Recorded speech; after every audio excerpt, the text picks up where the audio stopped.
So yun mga kasang, sulitin na natin yung ating punta sa farm at yun, dalawang vlog ang gagawin natin. Kailan baba, ang bigat na ng ano. Ang bigat na nito kasi nababasa.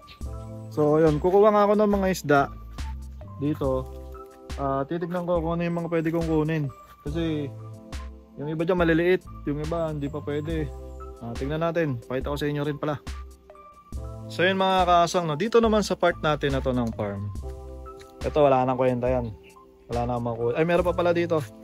Ito wala na to, mga halaman na lang yan. Tapos hindi ko alam kung anong makakuha natin dyan. Wala na kasi isda. Ito meron dito mga fry tsaka mga ano, mga breeder ng golden black lace. Hindi ko alam kung kukunin ko pa itong mga to. Tapos dito may mga fry din ng blue panda guppies. Ito kinuha ko na yung breeder nito eh. Iwan ko yung fry. Ito pala pwede pa tong ano, palalakihin pa muna yan. So wala tayong masyadong mapapakinabangan dyan. Ito, hindi ko alam dito, magkaroon ng ano, magkaroon siya ng swordtail ng anak pa. Ayun o. Hindi ko alam kung paano napunta dito dahil ang swordtail ko nandoon. Diba? Ilang tinalon yan, ang layo oh. Napunta dito, hindi ko alam kung paano siya napunta dyan. At ng anak.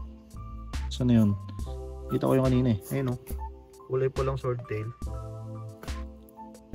Diba? Kalahin mo yun. Ayun o. May isa. Tapos ang dami niya anak. Paano nangyari yun? Diba? Ang layo oh. Dito. Ito kasi yung swordtail ko eh. Ito yung mga pula kong swordtail. Ang dami pa rin. Mga unlimited swordtail. Tapos ito yung mga ano, mga tricolor. Anong tawag dito? Yung binigay sa atin ni Sir ano yan. Yung kapitbahay ko sa Alta. Yung mga tatlong kulay, sangka swordtail.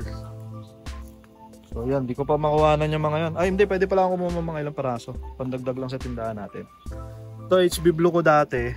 Wala na akong tiwala dito eh. Kasi feeling ko natalunan to ng ano eh, HB, ng EBM eh. Parang tingin ko nagiging EBM yung female eh. Kaya wala na akong tiwala dito. I-reset ko nga to kasi wala talagang oras. Dito naman ang ating red lace.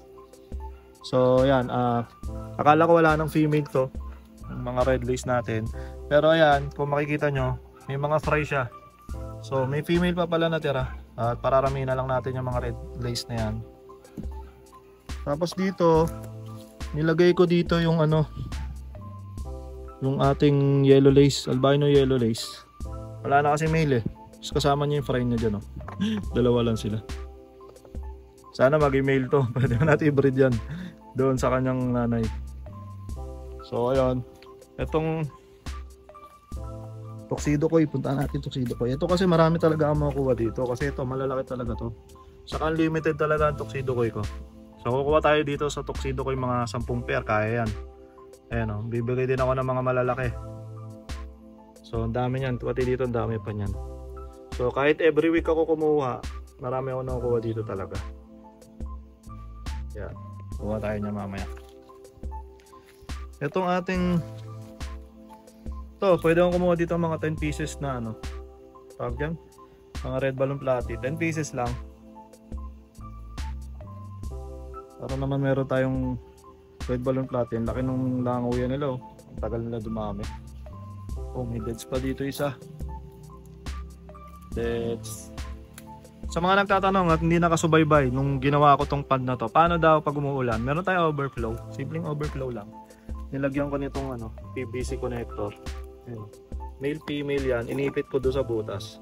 So once na umabot yung tubig dito at tumapaw, ayan, lumalabas siya konti-unti. So ganun kadali lang, ganun kasimple, pero ang laking tulong sa mga ganitong klaseng setup. At ayun, update ko na rin kayo dito na gusto ko lang sabihin sa inyo na ayoko nang paramihin to. Yan yung aking albino koi guppy na ang tagal-tagal dumami. Parang tingin ko nasasayang lang yung oras ko dyan. So baka ibenta ko yung iba dyan, tapos ikal ko yung iba, tapos maglalagay ako ng ibang ano dito, ibang strain. Kasi ang tagal niya dumami, sayang eh. Kasi yan, yung mga tubo na yan, may mga ano yan, may mga laman niya na crayfish, baka natutulog lang.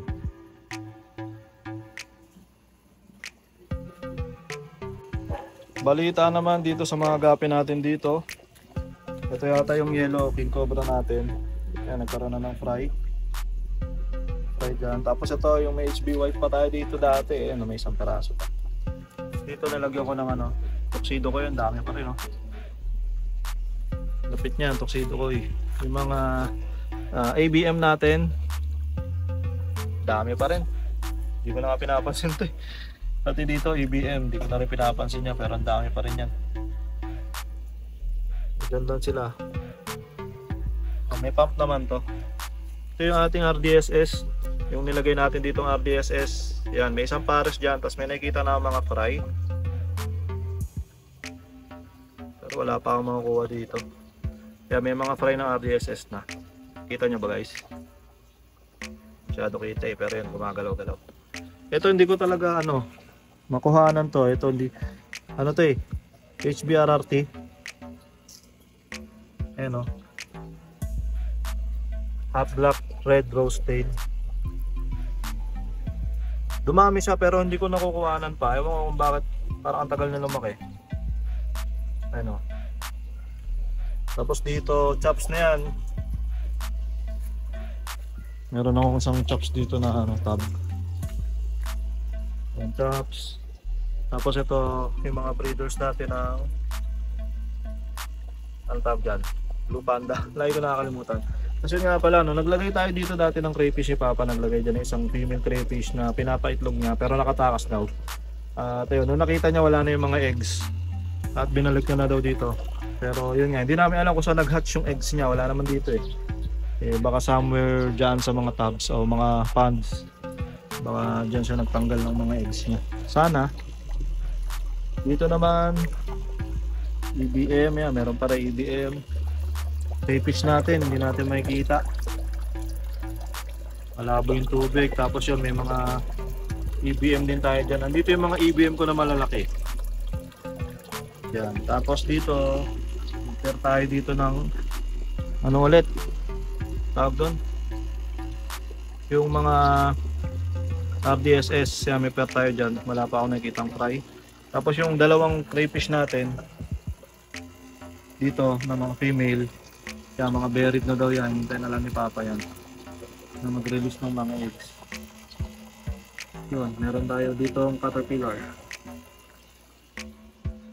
Yan, wala pa yata akong makukuha ngayon ah. AFR natin, may mga konti tayong makukuha. Hindi dito, nandito sa kabila yung malalaki. So kukuha tayo dyan kahit at least 3. Malalaki ng mga female oh. 3 pairs. Tapos dito sa ating RDSS, tignan ko lang kasi konti na lang eh. Pwede siguro ako magkuha ng 2 pair dito o isang pair. Isang pair pwede na yun siguro para meron tayo kahit pa paano. Ayan, kuha tayo dyan, pamparami ng pera sa wallet. So yun yung update natin at tignan natin kung anong pwede natin kunin, kung ilan yung makukuha natin. At so yun mga kasang no, konti lang yung nakuha natin.